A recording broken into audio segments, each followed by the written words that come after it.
자, 이 소망과 크리스찬의 이 대화인데요.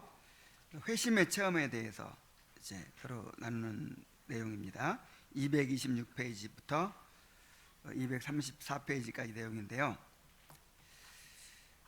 마법의 땅에서 막 졸음이 오니까 졸음을 막기 위해서 이제 영적인 대화를 나누기로 하고 가는데 소망의 회심 체험을 나누게 됩니다. 그래서 크리스찬이 어떻게 회심하게 되었느냐고 묻고 소망이 대답하는 방식으로 이제 이야기가 전개되는데 여기까지 와가지고 또 회심에 대해서 이야기를 해요. 그러니까 청교도들이 얼마나 회심을 중요하게 여겼는지를 볼 수 있죠. 그리고 그 회심의 체험에 대해서 아주 전형적인 사람이 회심한다는 게 꼭 어떤 법칙에 따라서 이렇게 일정하게 이루어지는 건 아니에요. 이 영적인 생명의 역사는 정말 하나님의 그 다양한 방식으로 그렇게 이루어지기 때문에 뭐 수년간에 걸쳐서 그렇게 이루어질 수도 있고 갑자기 또 그런 일이 일어날 수도 있고 뭐 뜨겁게 극적으로 일어날 수도 있고 아니면 잔잔하게 일어날 수도 있고 하여간 뭐 다양할 수 있는데 이제 뭔가 좀 어떤 전형적인 그 회심의 어떤 단계를 이렇게 이제 정리해 놓은 거예요. 그래서 이 회심의 체험을 살펴보면서 소망의 회심 체험을 살펴보면서 우리 자신의 또 회심을 돌이켜 보시기 바랍니다. 오늘은 책을 읽지 않고 내가 내용을 그냥 다 써놨어요. 간증처럼 소망의 간증처럼 되어 있어서 내용을 다 써놨기 때문에 함께 그냥 읽어가도록 하겠습니다. 자, 먼저 회심이 어떻게 시작이 되죠? 자, 어떻게 해서 이 길을 나서게 되었습니까? 그러니까 이제 죄를 각성한 얘기부터 시작하죠. 나는 매우 오랫동안 세상의 모든 영화에 도취되어 있었고 온갖 악한 일들을 행하며 살아왔습니다. 그런데 허영의 시장에서 순교한 믿음을 통해서 이 일들의 마지막은 하나님의 심판과 영원한 사망이라는 것을 깨닫게 되었습니다. 이렇게 이제 그 회심의 시작을 얘기해요. 그러니까 믿음이 허영의 시장에 살던 사람이죠. 근데 크리스천과 소망이 그렇죠. 내가 잘못했어요. 소망이 허영의 시장에 살던 사람인데 크리스천과 믿음이 허영의 시장에 와가지고 핍박을 받고 그 다음에 믿음을 증거하고 나중에는 이제 믿음이 잡혀가지고 재판받고 사형 판결을 받잖아요. 사형되잖아요. 그 모든 과정 속에서 믿음이 하나님의 말씀을 증거하는 것을 들었어요. 그 순교의 열매로 바로 소망이 회심을 하게 된 것입니다. 그래서 그 믿음이 전하는 말을 듣고 그리고 믿음이 실제로 그 믿음을 지키기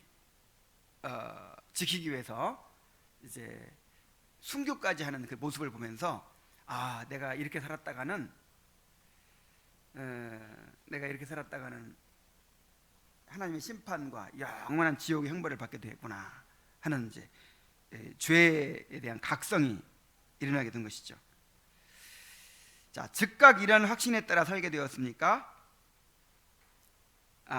그러니까 이제 그 시간부터 시작해서 계속해서 이제 회심을 추구하고 크리스찬처럼 순례의 삶을 살게 됐는가 하는 것이죠. 그러자 처음에는 죄가 악하다는 사실과 죄를 저지름으로써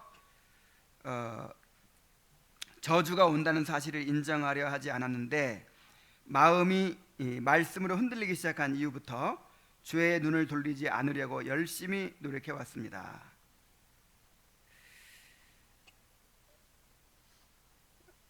처음에는 어떤 마음이 들었다고요? 이제 이 죄에 대한 각성이 일어났죠. 각성이 일어난 거 이거 성령의 역사인데, 각성이 일어나서 내가 이렇게 살면 안 되겠구나. 내가 이 삶을 돌이켜야겠구나. 나한테 뭔가 구원이 필요하구나. 뭔가 이런 이제 마음을 들었는데 또 이제 유혹이 생기는 거죠. 그래서 처음에는 죄가 악하다는 생각과 죄를 저지름으로써 저주가 온다는 사실 인정을 하려 하지 않았다. 그러니까 두 가지 마음이 막 있는 거예요. 말씀을 들을 때는 아이고 내가 지금 이러다가 지옥 가면 어떡해, 하나님 심판을 받으면 어떻게 하나, 내가 이렇게 살아는 안 되겠다, 막 이렇게 막 이제 각성을 했다가 또 이제 다음 날 막 이렇게 죄를 즐기고 막 세상을 즐기고 하다 보면은 그런 거 다 잊어버려요. 그리고 그냥 그런 거 즐기면서 잊어버리고 싶은 거예요. 네, 그런 이제 유혹과 시험이 있는 거예요. 그래서 저는 이런 걸 많이 경험했어요. 정말 많이 경험했어요. 한참 막 말씀을 전하고 사람들이 막 그 죄를 각성하고 그렇게 두려워하고 설교 한번 끝나고 나면 막 전화가 오고 막 상담을 요청하고 막 그럴 때가 있었어요. 야, 그래요. 이 사람은 이제 드디어 회심하겠구나. 이 사람은 뭔가 이제 삶이 바뀌겠구나. 근데 나중에 보면요, 전혀 그걸 잊어버렸어요. 요즘엔 괜찮아요. 요즘에는 그거 다 잊어버리고 괜찮아요. 그런 사람 많이 봤죠. 그런데 이제 성령의 유효한 역사는 그런 시험과 유혹을 극복하고 계속해서 추구하게 만든다는 거예요. 그래서 마음이 말씀으로 흔들리기 시작한 이후부터는 죄의 눈을 돌리지 않으려고 열심히 노력해왔다. 이 사람은 이제 뭔가 성령의 유효한 역사가 분명히 있어가지고 멈추지 않은 거죠. 자, 여러분도 멈추지 않은 거예요. 조금 이렇게 죄를 각성하고 뭔가 두려워하다가 많은 사람들이 얼마나 많은지 몰라요.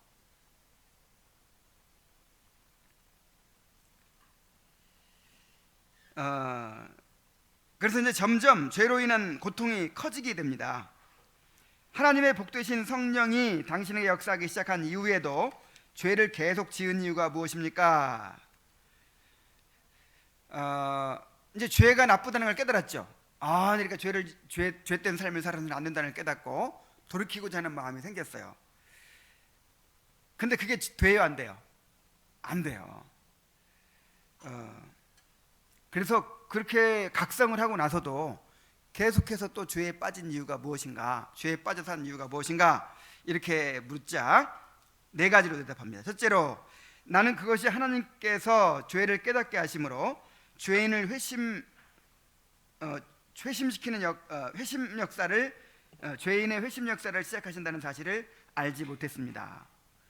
그러니까 죄를 각성하게 해주시고 이것이 그를 하나님께 돌이키는 성령의 역사인지를 알았으면, 이제 확신했으면 이렇게 돌이켰을 텐데, 뭔가 내가 설교 듣고 괜히 그냥 또 한번 감정에 사로잡힌 거야, 뭐 이런 식으로 이제 생각할 수도 있는 거죠. 두 번째로는, 죄는 여전히 자신의 육체에 달콤하게 느껴졌고 저는 그것을 떠나기 싫어했습니다. 이 죄가 너무 달콤한 거예요. 자기 죄를 즐기던 삶이 너무 좋아서 이거를 떠날 수가 없어요. 세 번째로, 저는 옛 친구들과 어울리는 것이 좋았기 때문에 어떻게 결별해야 할지 알지 못했습니다. 이제 이 죄에서 떠나려면 그 관계에서도 다 떠나게 되는 거잖아요. 근데 친구들하고 어울리다 보면 또 그 죄에 참여하게 돼요. 넷째로는, 죄의식이 저를 덮칠 때는 심히 고통스럽고 마음이 아파 견딜 수가 없었습니다. 때때로 마음의 고통으로부터 벗어나기도 했지만 곧 전보다 심한 고통에 빠지기도 했습니다. 이 해결되지 않은 죄의식이, 이 죄책감에 계속 사로잡혀 있으면 죄를 못 이겨요. 오히려 죄를 이길 수가 없습니다. 그래서 이 죄를 각성한 영혼은 죄를 짓지 않으려고 노력을 하지만 죄를 이길 수 있는 힘이 있어요, 없어요? 아직 없죠. 성령께서 계시지 않기 때문에, 내주하시지 않기 때문에. 그래서 여전히 얼마 가지 않아서 죄를 짓고 있는 자신을 발견하고 심각한 고민에 빠지게 됩니다. 이러한 상태로 괴로워하는 것은 지극히 당연한 것이죠. 이런 경험을 허락하신다는 거예요. 이러한 경험을 통해서 죄를 미워하고 싸우고자 하는 영적인 습관이 형성되는 것입니다. 이게 참 오늘날 그냥 한 5분 만에 사형리 듣고 예수님 영접하는 이런 방식은 너무 다르죠. 누가 조금 고민하고 막 그런 사람 있으면 바로 그냥 사형리 전에서 예수님 영접시키면 끝이에요. 근데 이거는 뭐 계속해서 괴로움을 당하고 또 이렇게 내버려 두신단 말이에요. 근데 이게 하나님의 뜻이라는 거죠. 왜 그러냐면은 이런 걸 통해서 죄를 미워하게 되고 이제 죄와 싸우는 습관이 형성되게 되는 거예요. 자기가 포기되는 거예요.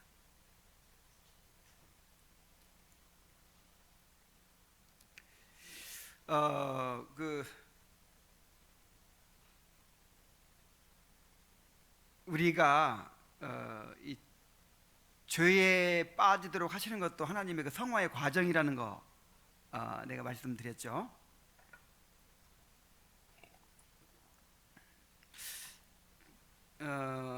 어제 설교하다 이제 이런 내용을 생각해 봤는데, 하나님께서 바울을 언제 택하셨을까요? 창세 전에 택했겠죠. 창세 전에 택했는데 이제 바울의 말에 의하면 모태로부터 택정하셨다. 다시 말하면 모태로부터 이방인의 사도로 택정하셨다는 거예요. 뱃속에서부터 아직 태어나기 전부터 이방인의 사도로 쓰시려고 바울을 딱 택해놨어요. 그러면 뱃속에 딱 태어나자마자 막 경건 훈련 받고 막 경건한 가정에서 자라가지고 막 훈련 받고 자라가지고 막 그렇게 해서 사도로 부르시면 되잖아요. 근데 유대교를 지나치게 믿고 교회를 핍박하고 예수님을 대적하고 예수 믿는 사람들을 막 잡아 죽이고 교회들을 막 진멸하려고 하고 막 혈기가 막 나서 등등 해가지고는 외국까지 가서 그리스도인들을 잡아들이려고 그렇게 했어요. 스데반을 죽였잖아요. 스데반을. 아니 그렇게 큰 죄를 지을 때까지 하나님은 가만히 내버려 두시는 거야. 내버려 두시고 나서 다메섹으로 가는 길에서 그를 부르셨어요. 왜 이렇게 하셨을까요? 이것도 하나님의 뜻이에요. 그러니까 바울이 큰 소리 칠 수 있어요, 없어요? 내가 죄인 중에 괴손이라. 그러니까 하나님의 긍휼의 어떤 본으로 자기를 삼으셨다는 거예요. 그렇게 한 이유가 뭐냐면 이렇게 큰 죄인도 구원받는다 하는 거를 내가 직접 경험한 거예요. 그리고 늘 죄인의 괴수 같은 나를 충성되이 여겨서 사도로 삼아주신 것에 감격해가지고 그냥 목숨 바쳐 일하는 거예요. 만약에 너무너무 경건해가지고 이 사람 아니면 할 수가 없어 막 이런 사람이 딱 사도가 됐다 그러면 이런 마음 가지겠어요? 그래서 더 철저하게 자기의 죄를 깨닫게 하시고 또 자기를 포기하게 하시고 하나님의 은혜를 깨닫게 하시고 이렇게 하기 위해서 일부러 그 죄를 다 짓도록 허용하신 거예요. 이런 원리로 여러분, 우리가 지금 큰 죄에 안 빠진 것이 우리 때문이에요? 하나님 은혜 때문이에요? 하나님이 막아주신 겁니다. 이걸 잘 생각해야 돼요. 하나님이 다 막아주신 거예요. 그래서 근데 은혜를 살짝 거두시고 죄에 빠지게 하실 때가 있단 말이에요. 그것은 무엇 때문이에요? 우리가 얼마나 악한 죄인인지 깨닫게 하시고 주님의 은혜가 아니면 우리가 스스로 설 수 없는 존재라는 걸 알게 하시는 거예요. 더 철저하게 자기를 포기하게 만드시는 거예요. 주님을 의지하고 주님을 더 알게 하시는 거예요. 그러니까 죄를 허용하시는 것도 우리의 성화를 이루시는 방편이에요, 하나님의. 그래서 이렇게 죄를 각성하고 이제 괴로워하는 사람 빨리 구원해 주시면 좋잖아요. 근데 그 죄를 이기지 못해서 또 죄에 빠지고 괴로워하게 만들고 이런 과정을 거치게 만드신단 말이에요. 여러분도 그런 과정 거쳤죠?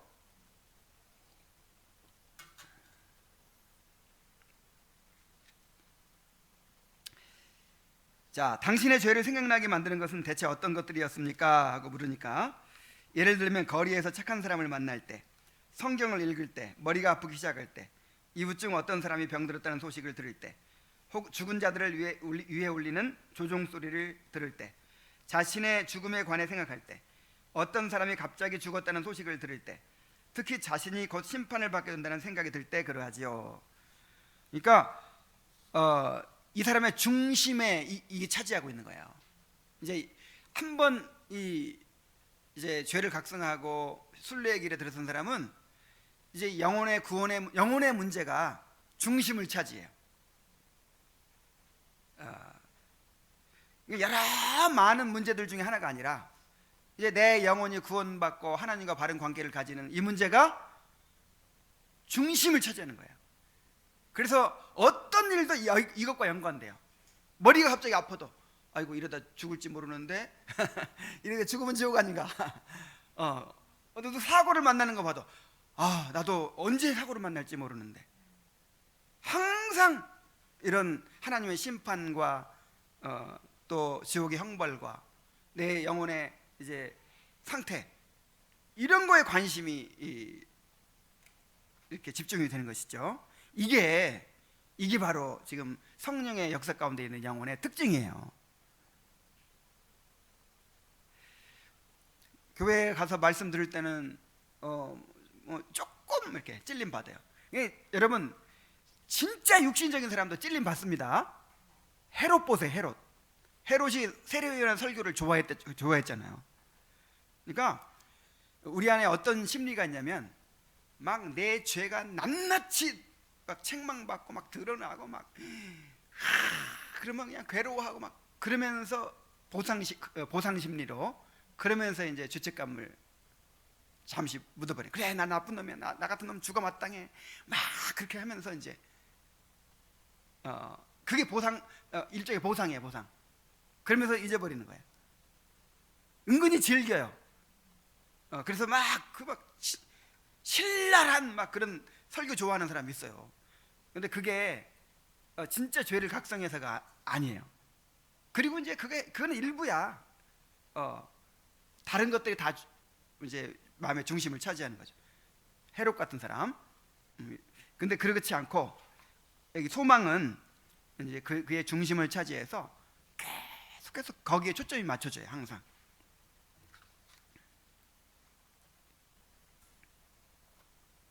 자, 그러한 일들로 죄의식이 들 때 그것을 어떻게 쉽게 떨쳐버릴 수 있었습니까?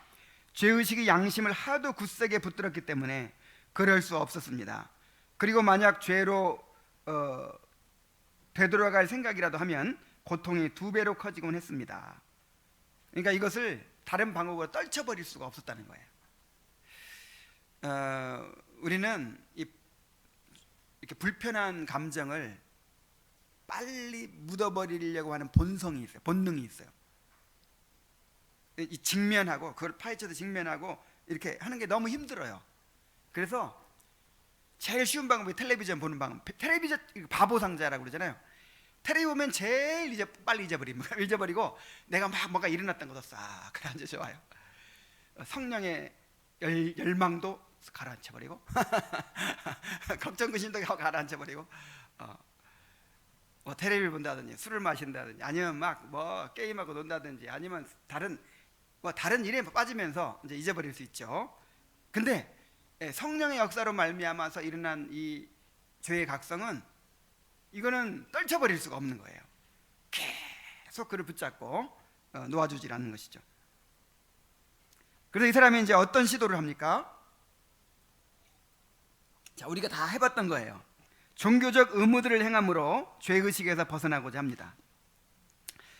그런 때는 어떻게 했습니까? 하고 물어보니까 자신의 생활을 고치도록 노력해야 한다는 생각으로 죄악된 친구들을 회피하고 여러 가지 종교적 의무들, 예를 들어서 기도 열심히 하고 성경 읽기 열심히 하고 또 울며 회개하고 이웃들에게 진리의 말씀 전하고 이런 것들을 열심히 수행했다는 거예요.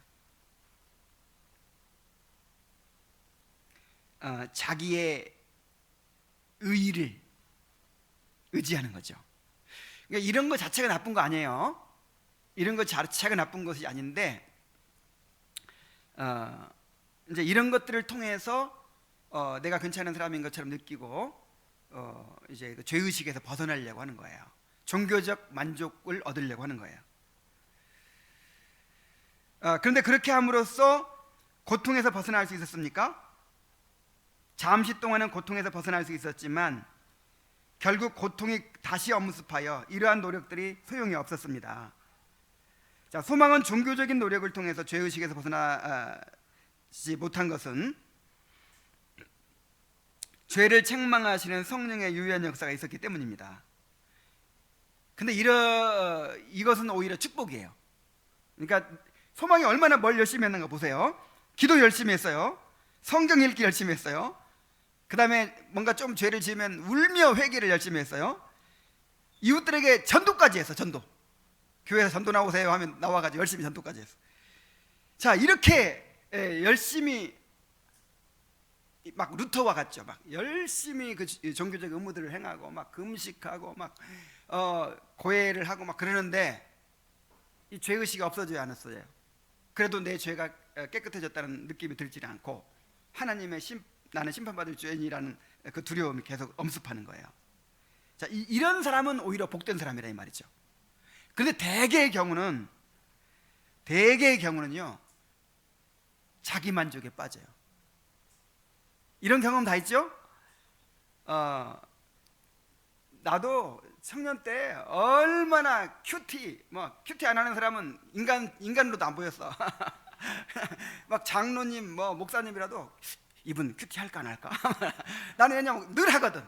한 번도 안 빠지고 하거든요.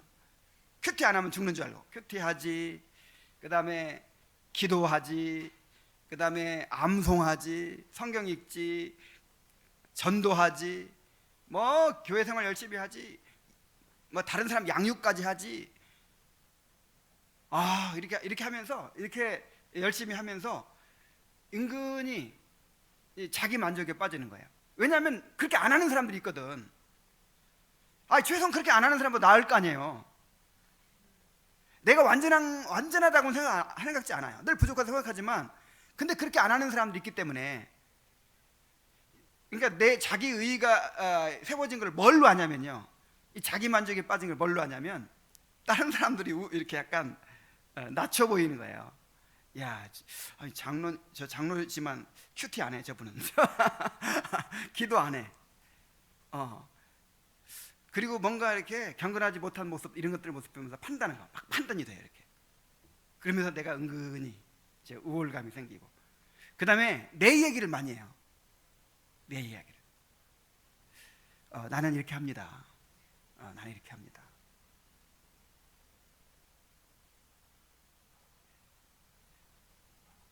자, 그런데요, 우리가 죄를 깨달을 때 진짜 큰 죄가 어떤 죄입니까? 이 자기의, 이 자기 만족, 이게 가장 큰 죄예요. 이제 그걸 깨닫게 됩니다, 이 소망이. 그래서 자기의가 깨져요. 자, 그래서 어떤 생각이 들었습니까? 그러자 이런 말씀들이 떠올랐습니다. 우리의 의는 다 더러운 옷 같으며. 자, 우리의 의는 다 더러운 옷 같다. 그러니까 그렇게 열심히 종교 생활을 하면, 열심히 경건 훈련을 하고 이렇게 하면 내가 훈련을 통해서 뭔가 의로워지고 거룩해진 것처럼 느껴지고 남보다 나은 것처럼 느껴지고 이렇게 될 수밖에 없죠. 근데 고의가 뭐 같다? 더러운 옷. 이건 좀 좋은 말로 해서 그렇고 걸레 같다, 그 뜻이에요. 우리 의가 뭐 같다? 걸레 빨아도 요즘 걸레는 깨끗해. 요즘 걸레는 옛날에는 물도 별로 없고 무슨 하이타이도 없고 하니까 옛날 걸레는 완전 검은색이야. 더러워요, 그냥 걸레. 요즘 걸레는요, 그걸로 얼굴 닦아도 돼. 옛날 걸레. 정말 더럽죠. 그러니까 아무리 씻고 닦고 해도 더러울 수밖에 없다는 거예요. 이걸 깨달은 거예요. 이걸.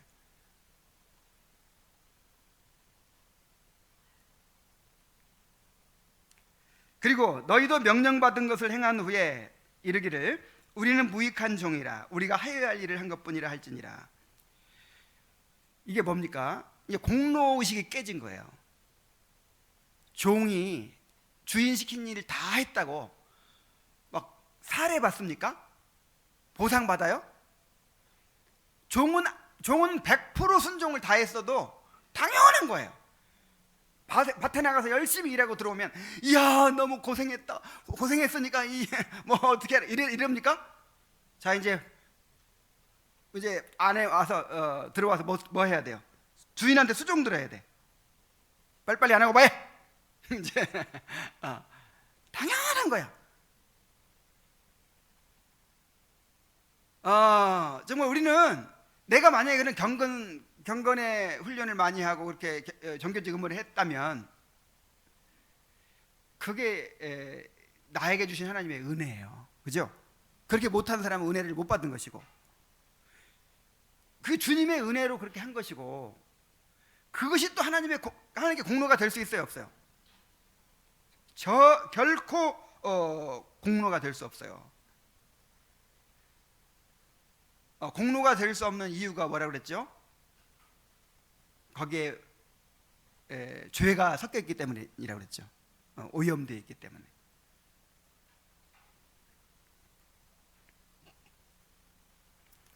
그래서 율법의 행위로서는 의롭다함을 얻을 육체가 없느니라. 이걸 깨달은 거예요. 그냥 이 말의 뜻만 깨달은 것이 아니라 실제로 내 의는 하나님 앞에 걸레 같구나. 그리고 내가 아무리 잘해도 그것이 하나님 앞에 공로가 될 수 없는 거구나.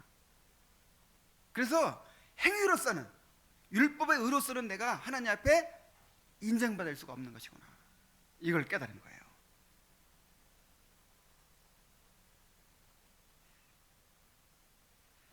그 생각을 자신에게 어떻게 적용시켰습니까? 이렇게 물어보니까 나는 많은 죄를 지었기 때문에 하나님의 회개 장부에 빚이 많이 올라 있는데 나의 개혁된 생활로는 그 빚을 청산할 수 없다.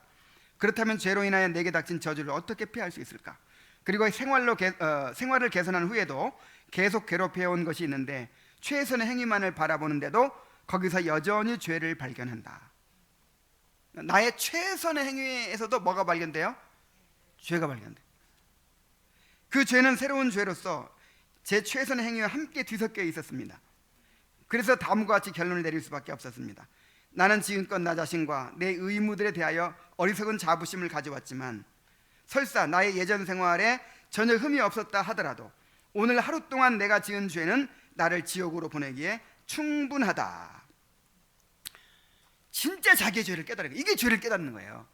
나중에는 뭘 깨달아야 돼요? 내 의가 더러운 옷 같다는 걸 깨달아야 돼. 그러니까 의가 깨져야 돼. 이거 처음에 아무리 이론적으로 이해를 해도요 그래도 의가 남아있어. 이게 안 깨져. 근데 여러분 이게 이해가 돼야 안 돼요? 도대체 내가 낫잖아. 객관적으로 보면 이 사람보다, 그죠? 그래 나은 게 분명히 있고 잘한 게 분명히 있는데 아무리 겸손하게 부인하려고 해도 부인이 안 되는 거예요.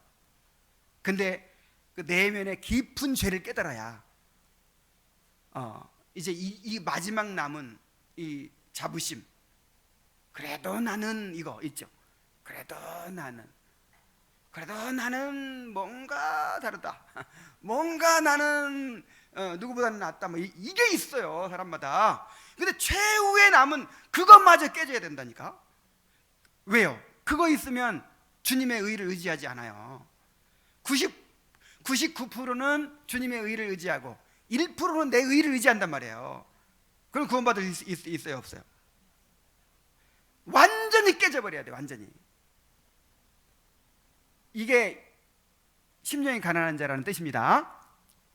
가난이 그냥 재산이 조금 부족한 그런 가난이 아니고 파산이에요. 파산. 완전히 그냥 아무것도 없는 빚만 가득한 그런 상태를 말하는 거예요. 뭐 내가 노력해가지고 조금 갚을 수 있는 그런 게 아니고 철저하게 파산하고 산더미 같은 빚에 눌려있는 그런 상태. 이제 그걸 깨달아야 되는 것이죠.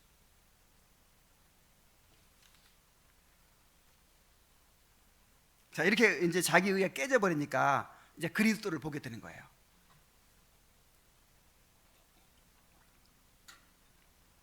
그래서 무슨 일을 했습니까? 그래서 믿음을 만나 이러한 마음이 깨어지기 전까지는 무엇이든 다 했습니다. 그러나 믿음은 저에게 죄 없으신 분의 의를 덧입지 않는 한 나 자신의 의나 세상 의로는 구원받을 수 없다고 말해 주었습니다. 이제 이 좋은 상담자가 있었어요.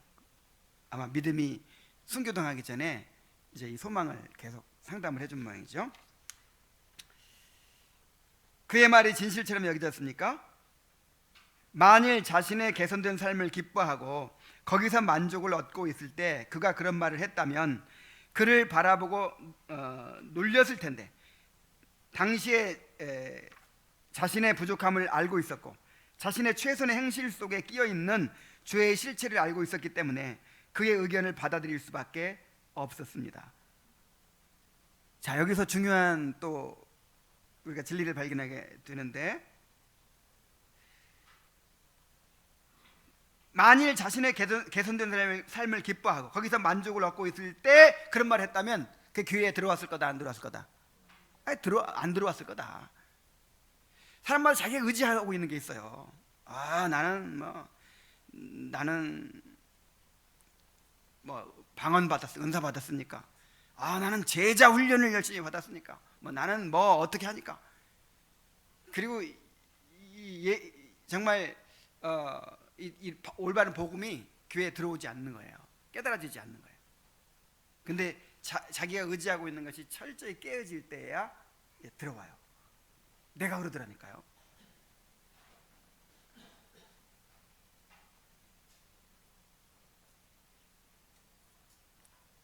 이 개혁신앙을 내가 그 전에도 알았어요. 청년 때부터.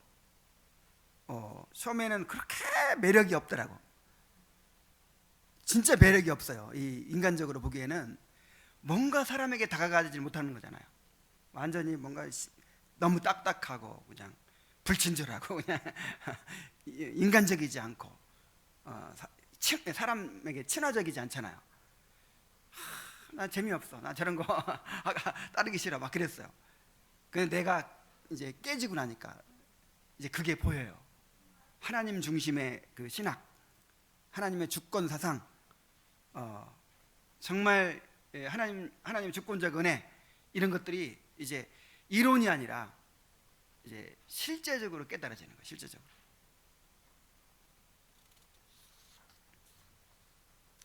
처음에는 죄를 전혀 짓지 않은 사람이 있다는 말이 이상하게 들렸지만 계속 믿음과 이야기를 나누면서 그에 대하여 온전한 확신을 가지게 되었습니다.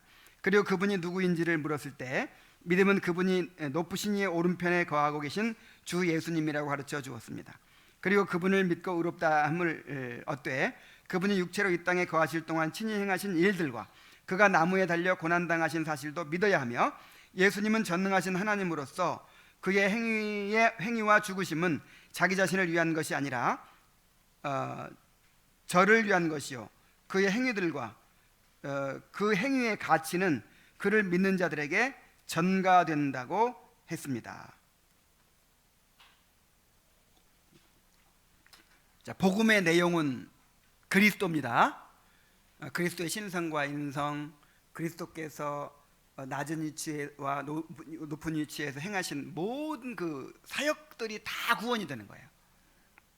특별히 예수님의 그 능동적 순종과 수동적 순종을 얘기하죠. 고난당하신 것은 우리 죄를 위한 것이고, 또 그의 행위는 이제 우리의 의를 위한 것이죠. 그의 행위는 우리들에게 전가돼서 우리의 의가 되죠.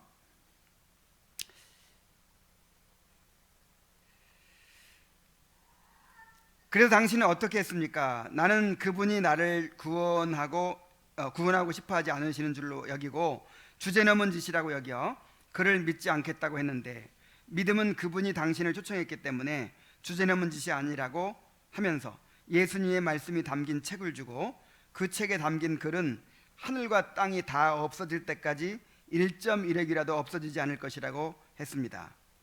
그래서 그분께 나아가려면 어떻게 해야 하느냐고 물었고, 믿음은 마음과 뜻을 다해 아버지께 그를 계시해 달라고 기도해야 한다고 했습니다. 또한 그분께 청원을 드리려면 어떻게 해야 하느냐고 묻자, 그는 속죄소 위에서 그분을 발견할 수 있는데 그분은 오래전부터 거기 계시면서 자기를 찾는 자들에게 죄 사함을 주신다고 했습니다. 또한 그분을 찾아가서 무슨 말을 해야 할지 모르겠다고 하자 믿음이 이렇게 가르쳐 주었습니다. 하나님 불쌍히 여기소서. 저는 죄인이로소이다. 저로 하여금 예수 그리스도를 알게 하시고 또 믿게 하옵소서. 그의 의가 없으면, 또 제가 그의 의를 믿지 아니하면 저는 결국 내쫓김을 당할 것입니다. 주여, 저는 당신이 자비의 하나님이시오. 당신의 아들 예수 그리스도를 보내사 세상의 구주가 되게 하셨다고 들었습니다.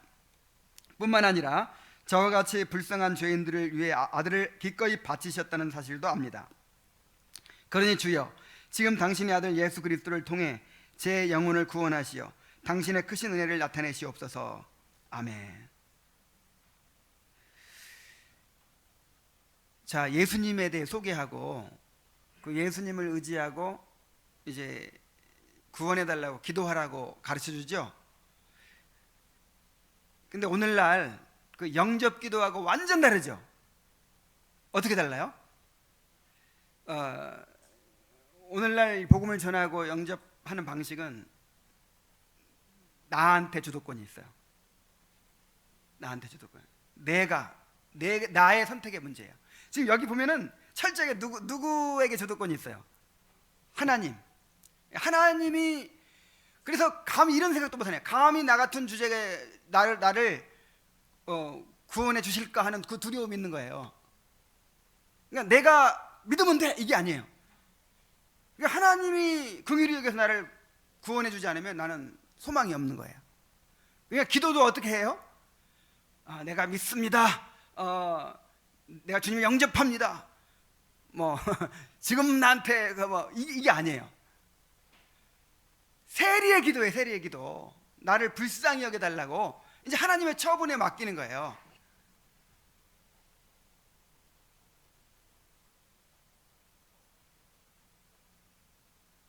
자, 그렇게 하는데도 쉽게 줘요, 안 줘요? 쉽게 되질 않아. 이제 구원의 은혜를 갈망합니다. 이제 그래서 하라는 대로 했습니까? 아버지께 당신의 아들을 계시해 주시던가요? 하고 물어보니까 하고 또 했습니다. 그러나 첫 번째 할 때도 안 해주시더니 두 번째도, 세 번째도, 네 번째도, 5번, 6번, 수백 번을 해도 안 주셨습니다. 그냥 믿기만 하면 되는 거 아니에요? 이게 알미니안주의. 내 선택에 달렸다는 거. 그러니까 하나님께서 당신의 아들을 보내서 구원을 다 이뤄 놓으셨어. 마지막 이제 그를 믿느냐 안 믿느냐, 그 선택은 나한테 달려있다, 이렇게 믿는 것이죠. 내가 선택하면 구원받고, 아니면 근데 그게 아니잖아요.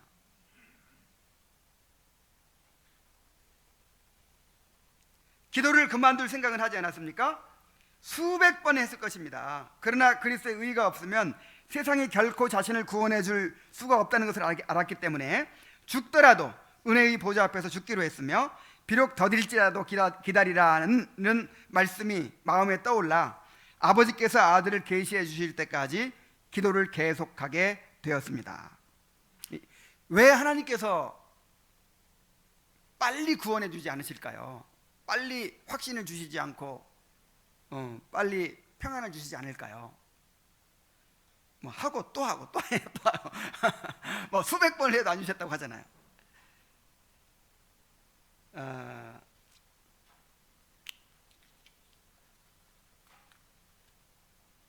이제 여러 가지 목적이 있는데, 일단 시험하시는 것이기도 해요.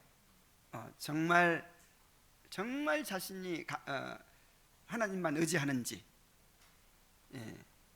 그리고 또 아까도 얘기했지만 이런 인내의 과정을 통해서 더 자기를 포기하게 되는 거예요. 포기하게 되고 죄를 미워하게 되고 죄와 싸우게 되고 하나님을 더 간절히 의지하게 되고, 그러다가 드디어 회심의 체험을 하게 됩니다. 하나님께서 그를 어떻게 계시해 주셨습니까? 그러다 이제 계시해 주신다는 말은 이제 구원의 확신을 주신다는 것이죠. 내가 구원받은 사람이라는 것을 이제 알게 해주신다는 것이죠. 저는 그분을 육체의 눈이 아닌 마음의 눈으로 보았습니다. 어느 날 자신의 죄가 얼마나 크고 추악한지 깨닫고 깊은 서글픔에 빠져 지옥과 영혼의 영원한 저주만을 바라보고 있었는데, 갑자기 하늘에서부터 주 예수께서 내려오셔서 말씀하셨습니다. 주 예수를 믿으라, 그리하면 내가 구원을 받으리라.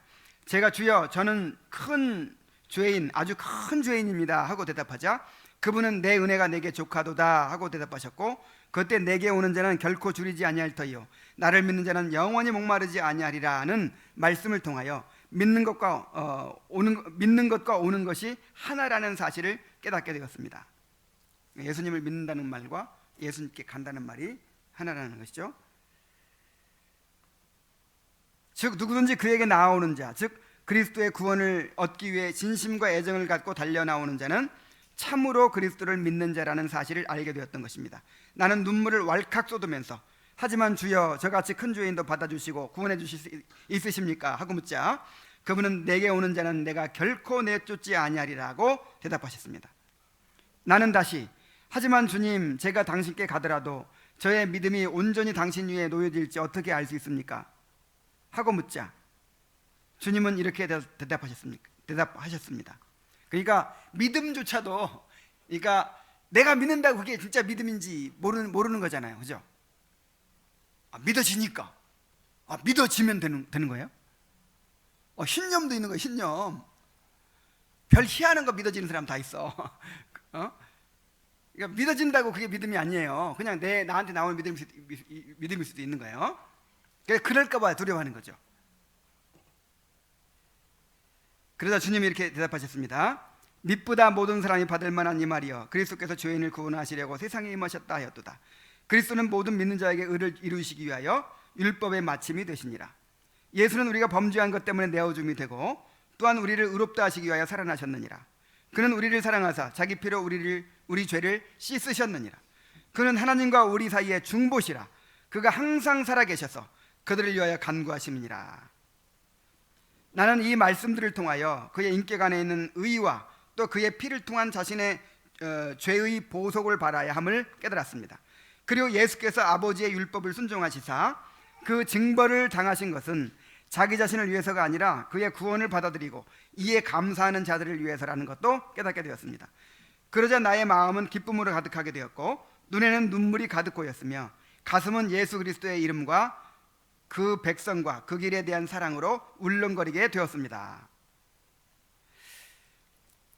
소망이 그리스도께 대한 믿음이 생긴 것은 무엇을 통해서였습니까? 말씀을 통해서죠. 말씀. 그리고 그는 이 말씀을 들을 때 마음의 눈으로 그리스도를 바라보게 되었다는 거예요. 이 마음의 눈을 열어주셨다는 것이죠. 신적이고 영적인 빛이 이제 주어진 것이죠. 그래서 여러분, 이게 이제 이게 어떤 한순간에 어느 날 내가 철야 기도회 갔는데 그때 말씀을 들을 때 갑자기 마음이 뜨거워, 꼭 이런 게 아니고 계속해서 이제 이 예배에 나와서 말씀을 듣는 거죠. 창세기 강해를 계속 듣고 로마서 강해를 듣고 계속 죄를 더 점점 깨달아가고 알아가고, 이런 과정을 통해서 이제 믿음이 생긴 것을 말하는 거예요. 물론 이제 극적인 그런 체험도 있겠지만 그런 거는 특별한 경우고, 대개는 이렇게 말씀을 계속해서 듣는 가운데 점점점 하나님에 대한 지식이 생겨나고 그리스도에 대한 지식이 생겨나고 자기 죄를 알게 되고 점점 자기의 자기의 그 더러운 옷 같은 그 더러운 의를 깨닫게 되고 점점 자기가 포기되어지고 이렇게 되는 것이죠. 그런 과정을 지금 거치는 거예요. 그래요. 드디어 이제 회심을 하게 됐습니다. 그래서 회심 후에 변화가 일어났어요. 이로 인해 당신의 영혼에 특별히 어떤 변화가 있었는지 말해주세요.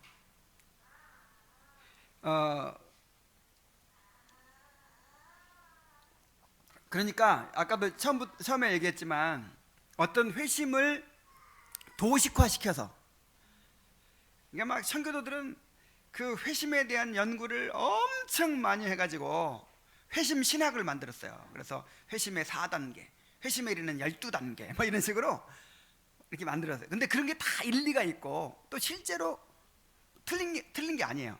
근데 그걸 적용할 때 그거를 일률적으로 모든 사람에게 적용하려고 하면 그게 잘못된 거예요.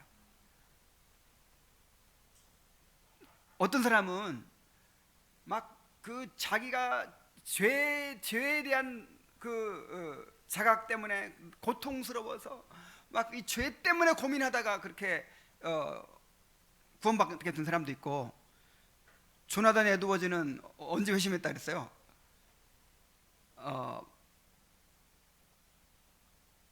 그 말씀이 생각이 안 나요 갑자기. 만세의 왕 곧 보이지 아니하고 뭐 홀로 하나 하신 하나님께 영광이 세세토록 있을지어다, 이 말씀을 통해서 그 하나님의 그 영광, 거룩하심 막 이런 것들이 마음에 막 이렇게 다가오면서 회심을 경험했대요.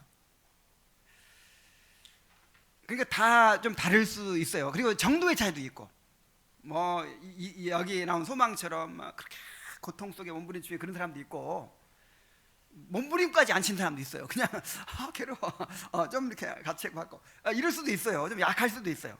그러나 이 회심의 증거는 공통적인 거예요. 여기 보세요. 이를 통해 세상이 아무리 자기 의를 주장해도 이는 저주받을 상태임을 알게 되었습니다. 그러니까 이제 그 인간의 의에 대해서 완전히 이제 깨져버린 거죠.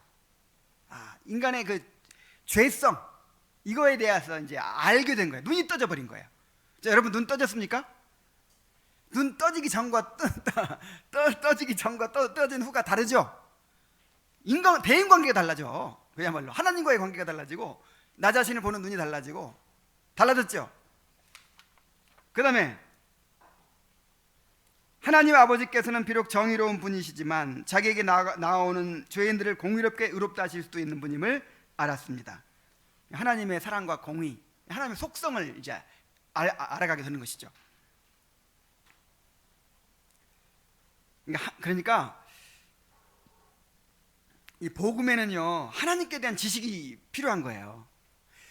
그 복음은 이 맥락이 있어요. 맥락이. 근데 그 모든 맥락을 딱 잘라버리고 그냥 예수님의 십자가로 내 죄를 다 해결했다, 이거만 딱 떼어가지고, 이게 복음이 아니에요.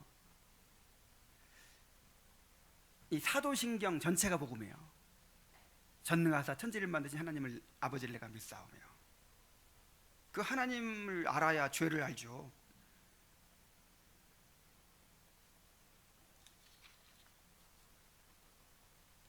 그 다음에 또 이로 인해 저는 예전의 사악한 생활을 심히 부끄러워하게 됐습니다. 이건 수치감, 자신에 대한 그 수치감이 있어야 되는 거예요.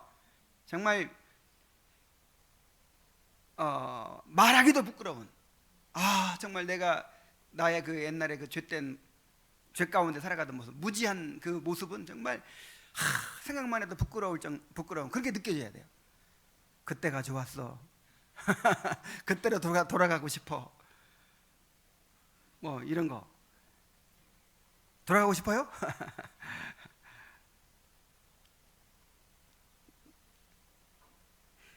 뭐 아무리 나는 이렇게 물론 잘못 살아왔지만 청년 시대로 막 팔팔한 청년 시절로 돌이켜 줄까? 그러면 절대 절대로 안 돼요. 차라리 80대로 돌려주세요. 빨리 천국 가게.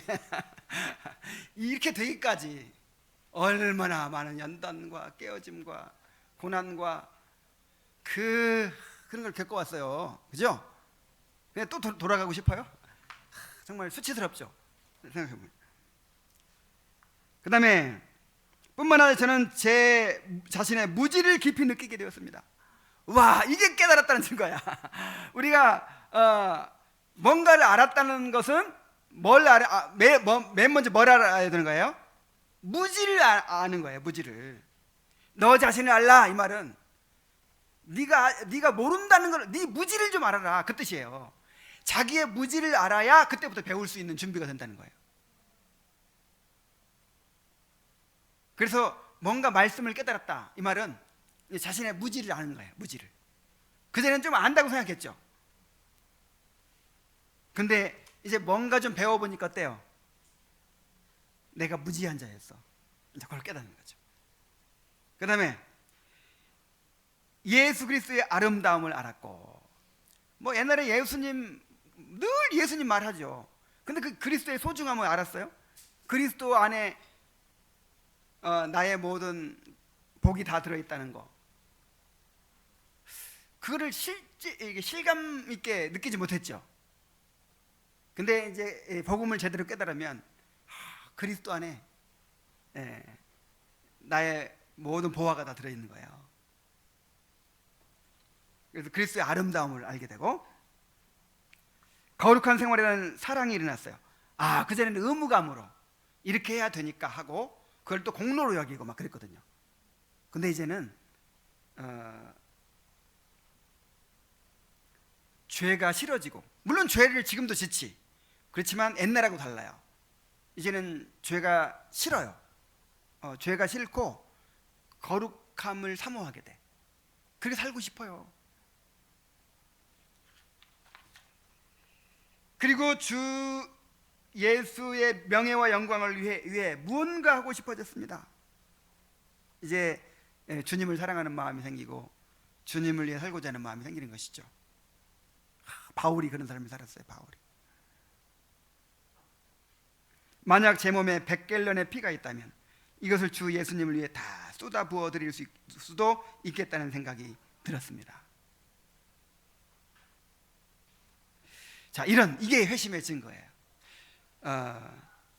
여러분, 이 소망의 간증이 공감이 되십니까? 뭐 이런 단계를 뭐 일정하게 거치고 막 그러진 않더라도 이렇게 소망의 경험한 것들이 공감이 되시리라고 믿습니다.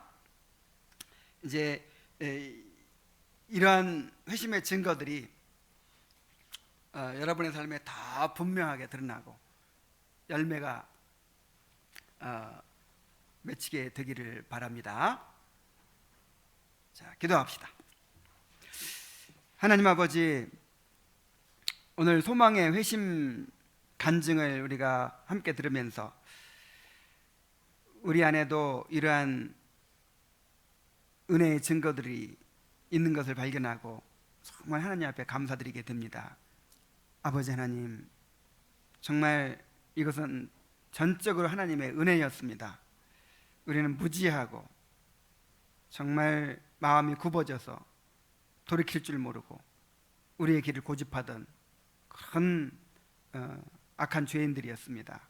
그런 우리를 이만큼이라도 깨닫게 해주시고 깨뜨려 주시고 정말 그리스도를 붙들고 의지하며 알아갈 수 있게 해주신 것을 감사드립니다. 아버지 하나님, 우리 삶에서 더욱 철저하게 자기 의의가 깨어지고 또 죄를 미워 거룩을 사모하는 마음이 일어나게 하시고 참으로 주님을 더욱 사랑하는 마음이 용솟음 칠 수 있도록 인도하여 주옵소서. 회심의 열매들이 나타날 수 있도록 인도하여 주옵소서. 그리고 계속해서 이런 회심의 역사들이 일어나게 하여 주시옵소서. 예수님의 이름으로 기도하옵나이다.